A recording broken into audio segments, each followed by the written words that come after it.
बिस्मिल्लाहिर्रहमानिर्रहीम रब्बिश्रह ली सदरी वयस्सिर ली अमरी वहलुल उक़दतम मिन लिसानी यफ़क़हू क़ौली। My dear students and viewers, अस्सलाम वालेकुम। आज का हमारा टॉपिक बहुत अहम टॉपिक है, वोकैबुलरी से रिलेटेड है। ऐसे अल्फाज जो हम प्रपोजिशंस यूज़ करें उन वर्ब्स के साथ जो कि ट्रांजिटिव वर्ब्स हैं, अगर हम उनके साथ प्रपोजिशन यूज़ करते हैं तो उनके मीनिंग्स जो है वो तब्दील हो जाते हैं, वो चेंज हो जाते हैं। कहने का मकसद ये है कि अगर प्रपोजिशन ना हो तो with preposition and without preposition उनके मीनिंग्स में तब्दीली आ जाती है। तो कैसे है और वो लिस्ट किन अल्फाज की है उनको हम डिस्कस करेंगे।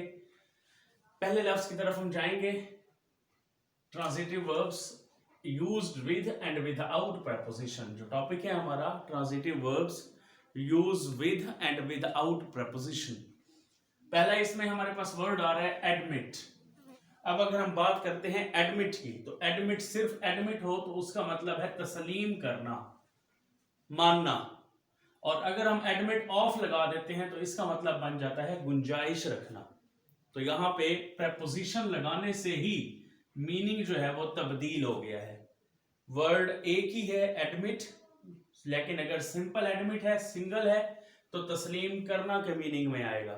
और अगर उसके साथ एडमिट ऑफ प्रपोजिशन लग गई है तो फिर हम उसके साथ लिखेंगे गुंजाइश रखना।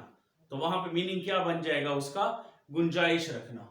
सेकंड हम ऑप्शन दूसरे की तरफ जाएंगे, अटेंड। अटेंड का मतलब होता है हाजिर होना, अटेंड। एंड अटेंड टू अगर लगा देंगे तो फिर होगा ध्यान देना। यानी यहां पे फर्क आ जाता है टू प्रपोजिशन की वजह से कि अगर सिंपल अटेंड है तो वो होगा हाजिर होना, और अगर अटेंड टू है तो उसका मतलब होगा ध्यान देना। तो ये हमारा दूसरा वर्ड है जो कि इस लिहाज से हम इसको चेंज करते हैं। थर्ड वन की तरफ आते हैं, बिगिन। बिगिन का मतलब होता है शुरू करना, एंड बिगिन विद होता है पहली बार शुरू होना।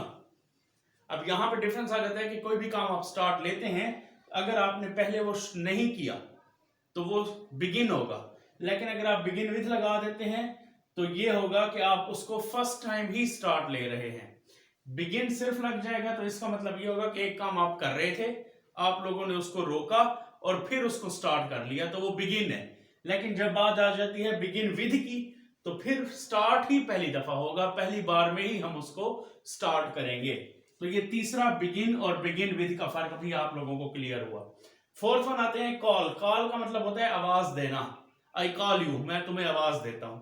अब हम बात करते हैं कॉल एट। कॉल एट का मतलब होता है किसी के घर मिलने जाना, किसी को मिलने जाना। आई कॉल एट यू, इसका मतलब ये है कि मैं आपके घर मिलने आऊंगा, मैं आपको मिलने जाऊंगा। तो यहां पे कॉल और कॉल एट की वजह से जो है हमारे पास फर्क बन गया किस चीज का, कि वो कॉल है वो आवाज देना और कॉल एट है किसी को मिलने जाना। तो इस फर्क को आप लोग क्लियर रखेंगे, माइंड में बिठा लेंगे। नेक्स्ट हम वर्ड की तरफ आते हैं, कैच। नंबर 6 वर्ड है हमारे पास, कैच। कैच जो है इसका मतलब होता है पकड़ना, यानी simple catch, I catch the ball, मैंने बॉल को पकड़ा, मैं बॉल को पकड़ता हूं। और कैच एट जो है वो पकड़ने की कोशिश है, ट्राई करना है बार बार, आई कैच एट। तो फिर हम क्या करेंगे कि मैं पकड़ने की कोशिश करता हूं। यहां पे क्या है कि पकड़ता हूं, बट हम जब मीनिंग में आएंगे तो कैच जो है वो पकड़ना के लिए यूज होगा और कैच एट जो है वो पकड़ने की कोशिश करना के लिए यूज होगा।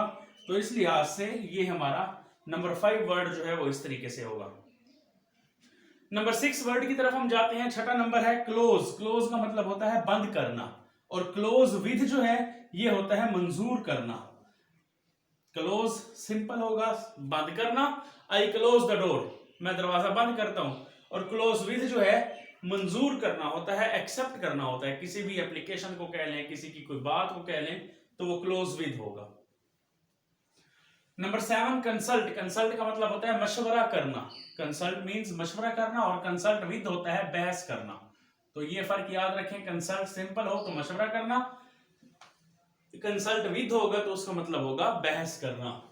काउंट। काउंट का मतलब होता है गिनना, और काउंट ऑन का मतलब होता है भरोसा करना। आई काउंट ऑन यू, मैं तुम पर भरोसा करता हूं। और आई काउंट चेयर्स, मैं कुर्सियां गिनता हूं। तो काउंट ऑन जो है तो वो क्या होगा, भरोसा करना, ट्रस्ट के मीनिंग में आएगा। और अगर सिंपल काउंट है तो उसका मतलब होता है गिनना, अल्फाज को गिनना, किसी चीज को गिनना। नंबर 9 की तरफ हम आते हैं। नंबर 9 है डील। डील का मतलब होता है बांटना, तकसीम करना। डिवाइड के मीनिंग में ये बात आती है, लेकिन जब हम बात करेंगे डील इन, तो डील इन का मतलब होता है तिजारत करना। हम उसको तिजारत करने के मीनिंग में लेंगे। आई डील इन शुगर, मैं शुगर की तिजारत करता हूं, कारोबार करता हूं, चीनी का कारोबार करता हूं। नंबर 10 की तरफ हम आएंगे। ईट का मतलब होता है खाना, और ईट इनटू होता है खा कर सुराख कर देना, यानी ऐसे खाना। अगर मैं बात करता हूं आई ईट ब्रेड, मैं रोटी खाता हूं, तो सिंपल रोटी खाना है, तोड़ तोड़ के हम उसको खा रहे हैं। But I eat into breadth का मतलब होगा कि मैं खा कर, रोटी तो खा रहा हूं लेकिन उसके सुराख बनाता जा रहा हूं, तो वो ईट इनटू का फर्क होगा। तो खा कर सुराख करना और खाना, इन दोनों में बड़ा फर्क है। वर्ड नंबर 11 है फील। फील का मतलब होता है महसूस करना, और फील फॉर का मतलब होता है टटोलना, छू छू कर महसूस करना, यानी ऐसे फील करना कि हम उसको, जैसे कोई चीज टटोल रहे होते हैं तो हम उसको कहते हैं कि वो हम फील फॉर है, और फील जो है वो महसूस करना होता है। इस फर्क को याद रखेंगे, नोट डाउन करते जाएं, या व्हाइट बोर्ड कुछ देर के लिए मैं बिल्कुल क्लियर भी छोड़ देता हूं, ताकि आप लोग अगर चाहें तो उसका स्क्रीनशॉट भी लेके उनको बाद में भी पढ़ सकते हैं, देख सकते हैं, अच्छे तरीके से स्टडी कर सकते हैं।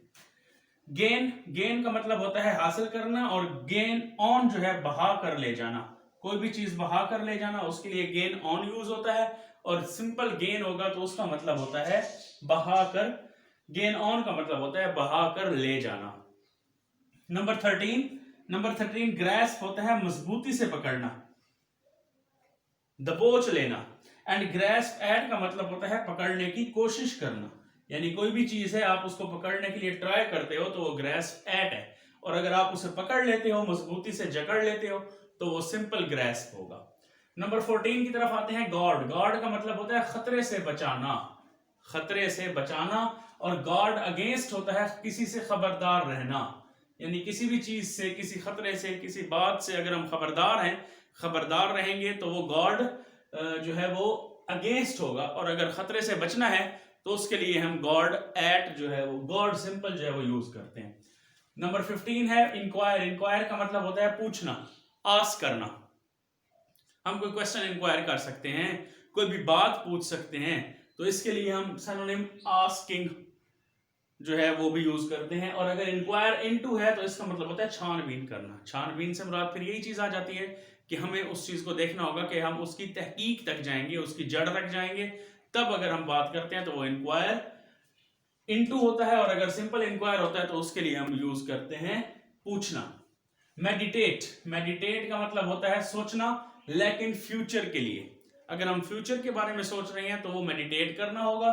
मुस्तकबिल के बारे में हम इसमें सोच रहे हैं तो हम उसके लिए क्या यूज करेंगे, फ्यूचर यूज करेंगे। और मेडिटेट अपॉन जब यूज करेंगे तो ये भी सोचना होता है, लेकिन माजी के लिए सोचना होता है। हम लोग मेडिटेट सिंपल यूज कर रहे हैं सोचना, but future and meditate upon think करना है, बट फॉर पास्ट माजी के लिए यूज करते हैं।